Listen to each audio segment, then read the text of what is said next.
Oi, nono ano, tudo bem? Vou deixar aqui agora com vocês algumas dicas, por isso que eu resolvi gravar essa videoaula para vocês.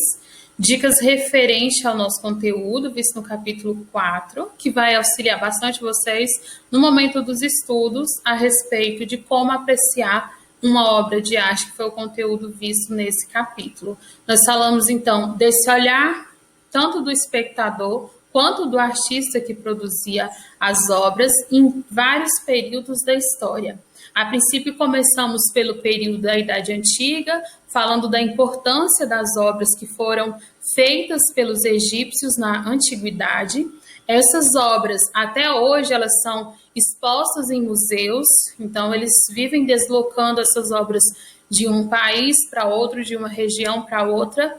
Isso fez com que a arqueologia tivesse interesse em estudar esses objetos que foram feitos em períodos tão longes, né? Se a gente for pensar assim, período anterior, por exemplo, ao nascimento de Cristo. Isso vai fazer com que surja, então, um novo ramo da arqueologia, que é chamado de egiptologia. E esse ramo, então, nada mais é que o estudo desses produtos que foram feitos e confeccionados pelos egípcios no período da antiguidade.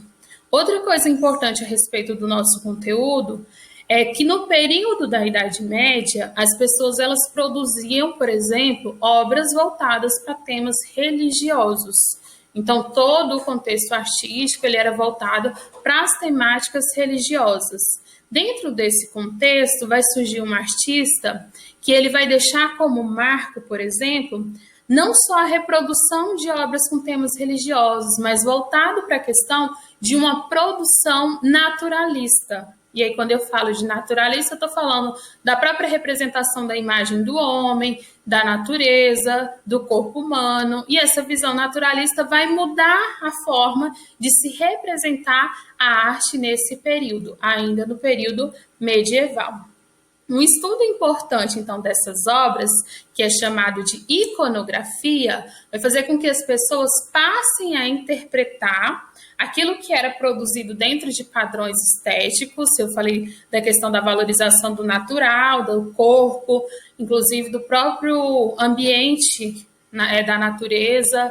Então, nesse período, eles vão passar a fazer uma leitura, uma observação mais profunda daquilo que estava sendo representado nessas obras.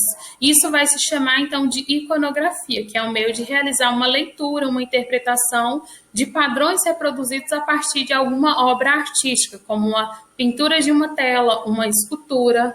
Então, aqui um outro termo importante também que foi abordado nesse conteúdo.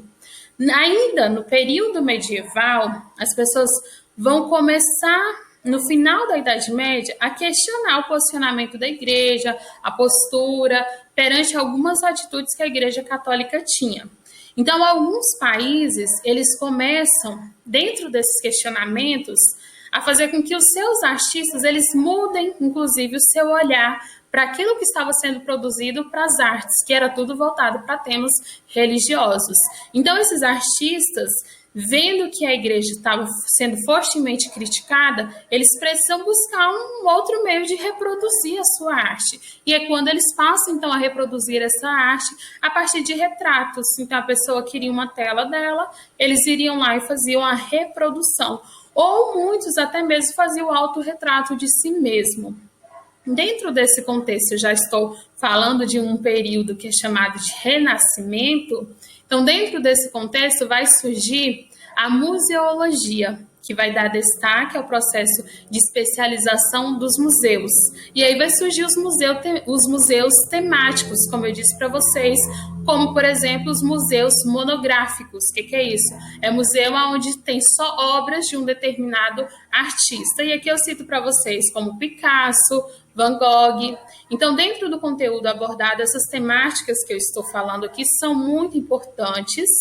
É importante saber o que é essa leitura da iconografia, é importante saber sobre os temas religiosos que eram tratados no período da Idade Média, voltado para a reprodução artística.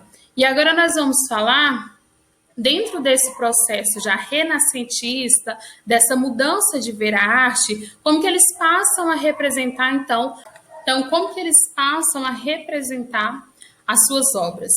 Na primeira exposição impressionista, o público ele chegava o quê? Muito perto das obras. Então, eles passaram a fazer pinturas naturalistas, eles passaram a fazer pinturas de retratos, e as pessoas, quando iam fazer a análise da obra, ver a obra, elas chegavam próximo demais e não conseguiam identificar o que estava sendo representado. Isso por quê? Porque dentro do processo impressionista, um tipo de pintura é aquela cheia de pontilhismos, cheia de pontinhos, que mais parecem manchas, porque eles brincavam já com a textura, com as cores, nesse processo de utilização artística.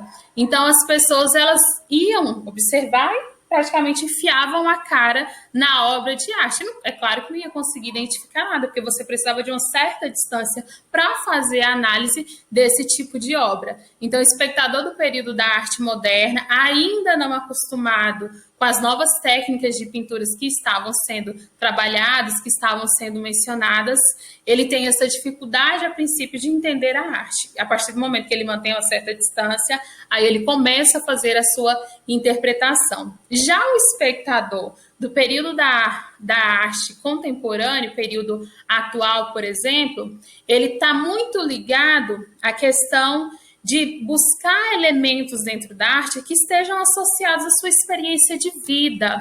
Então, a obra, ela traz uma representação voltada tanto para o individual quanto para o coletivo, que é para aproximar o público daquilo que está sendo representado, daquilo que está sendo reproduzido. Geralmente, quando a gente vai comprar algum artefato ou algum artigo de decoração, a gente busca algo, por exemplo, que esteja ligado à nossa identidade. E o artista contemporâneo, ele busca representar isso na sua arte, assim como também o apreciador dessa arte busca por algo que aproxime da sua maneira de ser, da sua individualidade ou da sua coletividade dentro daquele grupo que ele está inserido. Para finalizar, nós falamos nesse conteúdo sobre música, porque a música está inserido dentro desse contexto artístico, é claro. E aí, trabalhando sobre as questões voltadas para a temática da música, o olhar, o observar, eu falei para vocês a questão no sentido mais voltado para os primeiros aparelhos que vão surgir e que vão influenciar e mudar o jeito das pessoas de verem, de vivenciarem, presenciarem, estarem relacionadas com a música no seu cotidiano. A música é um campo de estudo, de transformação, que sempre esteve presente na vida das pessoas. Não tem uma pessoa que não lembre de uma música que marcou algum momento da sua vida. Quando que isso começou? Quando que as pessoas passaram a ter acesso a ouvir música? Qual foi o primeiro tipo de aparelho inventado que vai facilitar esse momento, talvez, de distração, ou esse momento de melancolia, esse momento de alegria, ouvindo uma música? As pessoas, a princípio, só ouviam música quando estavam em ambientes públicos, principalmente quando elas frequentavam a igreja no período medieval, por exemplo. Depois foi inventado um aparelho que vai facilitar e as pessoas passam a ter acesso a ouvir música dentro da sua casa, algo que não acontecia antes da invenção desse aparelho, a não ser que a pessoa ela fosse um músico e fizesse, por exemplo, tocasse um violão, um piano e fizesse algo dentro da sua casa, ali para os seus familiares. Então, quando inventa o gramofone, isso já no século XIX, as pessoas passam, então, a tornar possível a realidade de ouvir música no momento que bem entendesse, no momento que bem quisesse e sozinho dentro da sua casa. Um outro aparelho que vai surgir, que vai, vamos dizer assim, revolucionar a forma de se ouvir e principalmente de se gravar, de montar pastas, é quando surge o MP3, já na década de 90, que vai facilitar esse processo de armazenamento das músicas, daquilo que eu gosto, daquilo que eu quero ouvir. Bem, as dicas são essas. Eu espero que vocês peguem ela, se debrucem em cima dela no livro de vocês, Aqui está a dica das páginas que eu vou estar cobrando de vocês. Além daquilo que eu deixei lá, essas são as principais, porque tem toda a abordagem do que eu acabei de explicar para vocês. Espero que vocês se saiam super bem.